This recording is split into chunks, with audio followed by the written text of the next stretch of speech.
ganito ba talaga yung serving nyo? Ganito karami kahit di vlogger? Siyempre po, tignan nyo na lang po.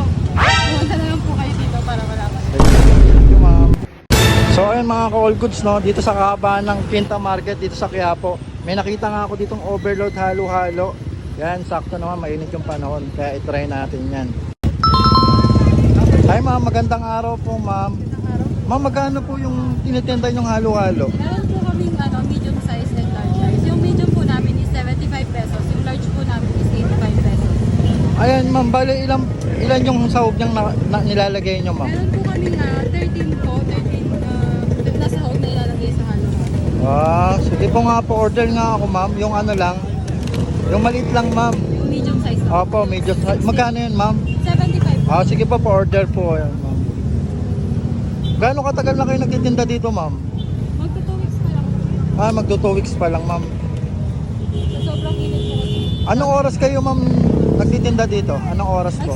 Nag-start po kami ng 10 a.m. Nagsasara po kami ng 8 p.m. or 9 p.m. Araw-araw po yun. Dami ng tao. Sige po. Ma'am, dahil mainit ang panahon ngayon at maraming bumibili ng halo-halo, nakakailang halo-halo kayo isang nabebenta sa isang araw? Nakaka 150 to 250 cups po kami per day. Grabe, ang dami ano.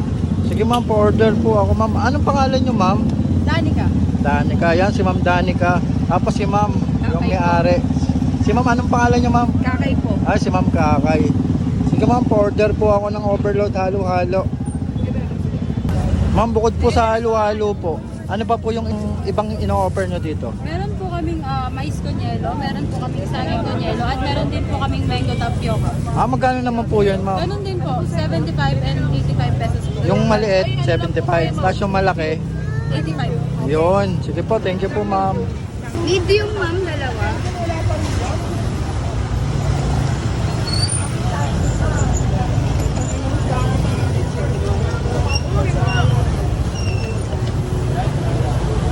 Ano yan ma'am? Sweet potato po. Sweet potato, sige.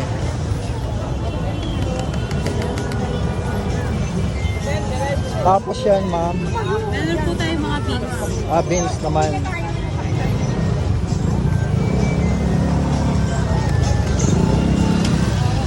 Tapos meron din pong mais. Mais. Grabe, ang daming ingredients dito. Solid talaga, overload talaga. Magkano ma'am? 65 lang. 75. 75, okay. Tapos overload na, no?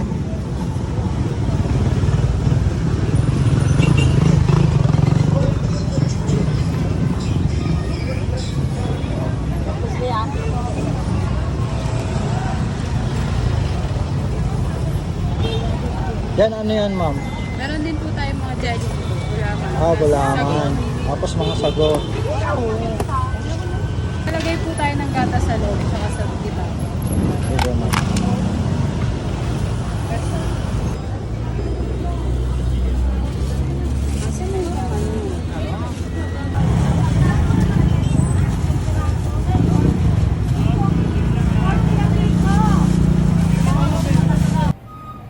Yun mga ka-all goods, no, sa paglalakad ko nga dito sa Quinta Market, dito sa Quiapo, Manila, meron tayong nadaanan na nagbebenta ng overload halo-halo.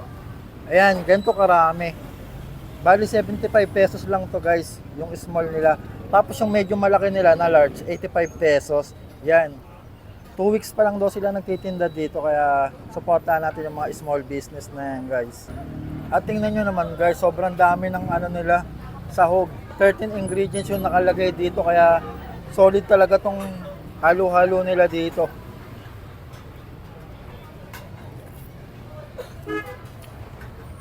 Sahog pa lang, panalo ka na, kompleto yun.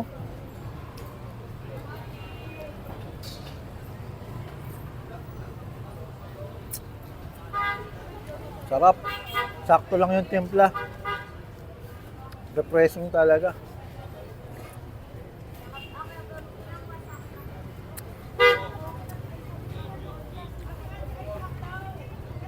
Grabe guys, panalo yung sahog dito. Halatang hindi tinipid. Quality.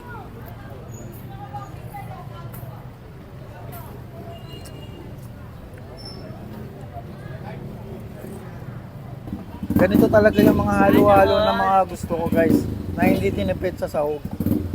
Ito yung mga tipo na babalik-balikan mo talaga. 75 pesos lang para sa ganito. Sulit na.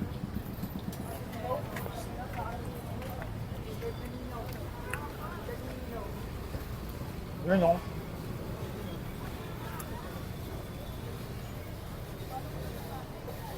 Tingnan naman guys, yung ube na nilalagay nila dito.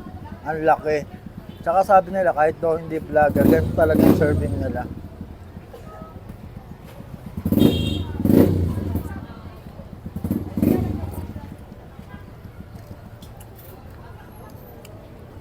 Panalo. Nakita nyo, dahil sa ugo. Ito yung mga gusto kong halo-halo. Ayun oh, ang laki oh. Solid.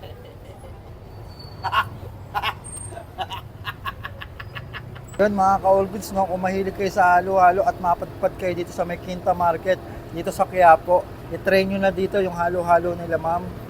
85 pesos pag malaki. Pag maliit, yan, 75 pesos. Panalo to, dayuhin nyo na. Quality. So guys, small lang nila to. 75 pesos, pero ang dami. Ayun oh, ang dami talaga. Halos nabubusog na ako sa dami ng sahog.